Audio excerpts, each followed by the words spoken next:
Hi everyone, welcome back to this channel. In this tutorial, I will show you how to unlock and craft the Tidal Stove in Heartopia. So Heartopia has officially released the new Call of Wheels event, and with it comes several brand new event recipes. But before you can cook the recipes, you will need a special stove that called the Tidal Stove. And here's how to unlock it.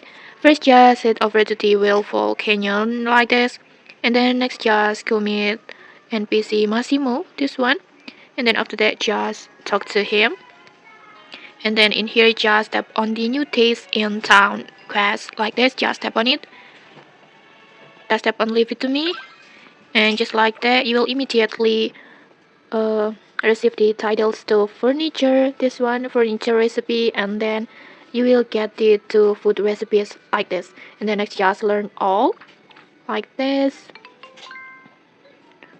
And then after that just return to your house, and then after that just go to Workbench like this, and then just craft this stove,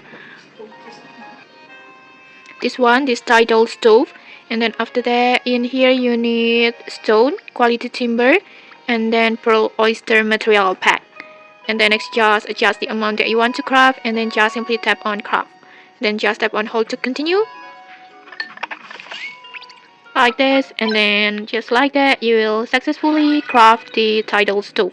And okay, that's it. If you found this helpful, don't forget to like, comment, and subscribe for more tutorials. Thanks for watching, and see you.